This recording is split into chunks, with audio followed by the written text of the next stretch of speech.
আসসালামু আলাইকুম। আপনাদেরকে দেখাচ্ছি এবার তেহারির রেসিপি, একটি ভিন্ন ধর্মের ভিডিও নিয়ে আসলাম আপনাদের জন্য।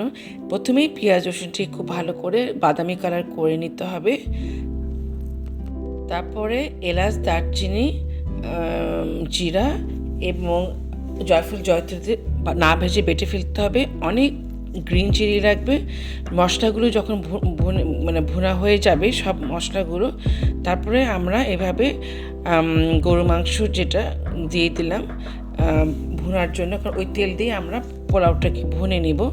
তো দেখে নেন যে আমরা অনেকখানি বাল্ক রান্না করেছিলাম, কারণ আমরা রান্না করে করে ডিপ করে রাখি, ফ্রোজেন করে রাখি খাবার। এটা আমি আপনাদেরকে দেখিয়েছি। এতে আমার অনেক সুবিধা হয়। মিল প্রেপ করা থাকলে এবং মিল রান্না করা থাকলে সপ্তাহে অনেকখানি রিল্যাক্স থাকা যায়, নাহলে আসলে কিন্তু খুব সমস্যা হয়ে যায়। এভাবে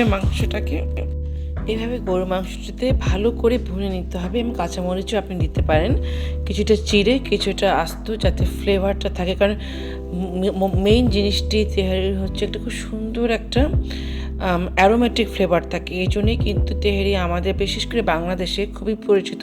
আসলে ইন্ডিয়া পাকিস্তানে কিন্তু এরকম কোনো ডিশ নেই। আমি যখন তেহারি রান্না করে নিয়ে গিয়েছি, এক ভিডিও বানাতে যে কত অফিসের কল আসে। যাই হোক, যেটা বলছিলাম, এভাবে অনেকক্ষণ ধরে কষাতে হবে যাতে তেলটা উপরে উঠে আসে। আসলে গরু মাংস রান্না করতে কিন্তু আসলে 2 থেকে আড়াই ঘন্টা টাইম তো লাগেই। তারপর যেটা করলাম, ওই তেল দিয়েই এভাবে চালটাকে ভুনে পানি দিয়ে তারপরে মাংসগুলোকে এভাবে করে বিছিয়ে দিচ্ছি, বলতে পারেন যে সুন্দর করে সেট করে দিচ্ছি।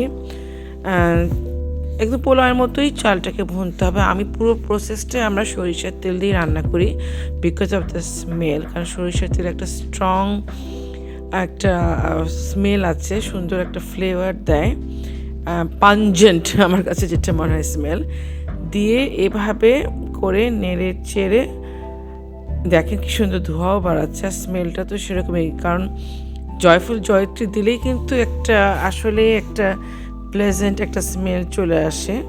এভাবে আমরা নাড়ছিলাম।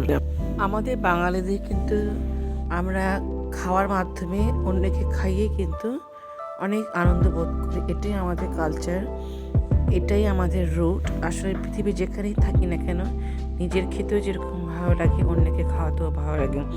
আসলে আমরা তো আর অন্য কোনোভাবে আনন্দ শেয়ার করি না।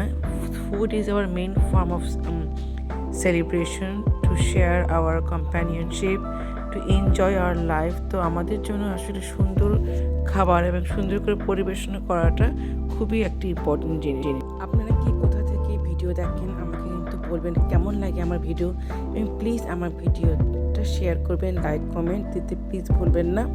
আমি আপনাদের জন্য আসলে অনেক কন্টেন্ট বানাবো, সময় করে উঠতে পারি না আমার ফুল টাইম জব এবং অন্যান্য ফ্যামিলি এবং সোশ্যাল কমিটমেন্টের জন্য। ভালো থাকবেন। আজ এখানে